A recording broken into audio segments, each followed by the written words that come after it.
से विक्रेता को 15% का घाटा होता है, मकान कितने में खरीदा गया था। इसमें आपको मकान जितने में बेचा गया दिया है और उस पर आपको 15% की हानि होती है। हानि कह लीजिए चाहे घाटा कह लीजिए, बात एक ही होती है। तो हम इसको हल करेंगे। हल इसमें निकालना है आपको क्रय मूल्य निकालना है। क्या निकालना है? क्रय मूल्य। तो हल बराबर हल मकान का विक्रय मूल्य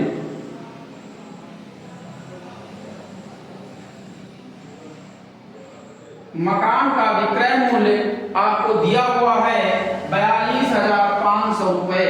42,500 रुपए। और इसी पर आपको घाटा हो रहा है, मतलब हानि हो रही है। हानि कितनी हो रही है? 15%। तो लिखा जाएगा यहाँ घाटा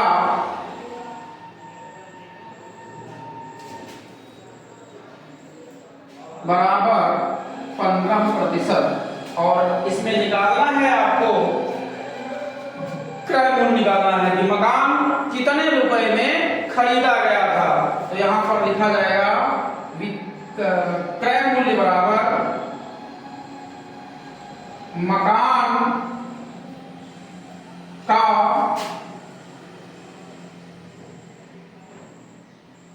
क्रय मूल्य बराबर, आपको नहीं मालूम है, निकालना क्या है? क्रय मूल्य। तो लिखा जाएगा यहाँ पर मकान का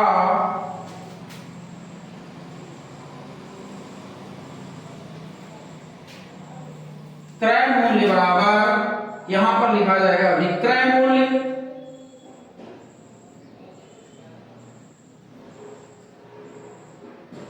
गुणे 100/100 माइनस हानि का प्रतिशत। चाहे हानि का प्रतिशत लिखिए चाहे घाटे का प्रतिशत लिखिए, बात एक ही है। तो यहां पर लिखा आ जाएगा विक्रय मूल्य आपको दिया हुआ है, विक्रय मूल्य 42,500 रुपए। 42,500 रुपए गुणे लिखा जाएगा 100/100 माइनस हानि का प्रतिशत, जो इसमें आपको दर्शा रहा है घाटे का प्रतिशत। तो घाटे का प्रतिशत आपका है 15। कितना है? 15। तो 42,500 गुणे 100 बटे, अब 100 में से जब आप 15 घटा देंगे तो 100 में से 15 हटाएंगे, 10 में से 5 गया 5, 9 में से गया 8, कितना बचा? 85। कितना बचा? 85। अब इसको यहाँ पर हम का भाग कर लेंगे, तो काट लेंगे, 5 से काटेंगे तो 5 एक कम 5, यहाँ बचे 3, हो गया 35। 5 सते 35। अब 5 से इसको काटेंगे, 5 अठे 40, कितना बचा? 2, कितना हो गया?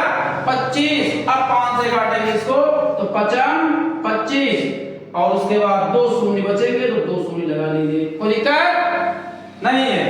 अब 17 से काटेंगे, 17 एक कम 17, 17 बचे 85 और 2 शून्य बचे, ये 2 शून्य लिखिए। अब यहाँ पर करना क्या है आपको, जो बचेगा उसको लिखा जाएगा। तो बचा था आपका 500 और गुणे यहाँ पर बचा 100। अब इन दोनों की गुणा करनी है। क्या करनी है? गुणा करनी है। तो गुणा कर लीजिए,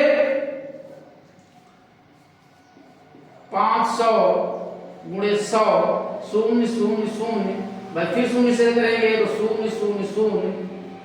अब 1 से करेंगे तो 1 से गुणा 1 0 0 1 0 0 और 1 बचे 5।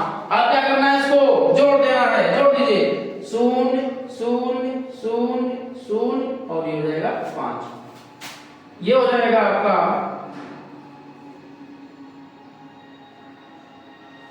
50,000।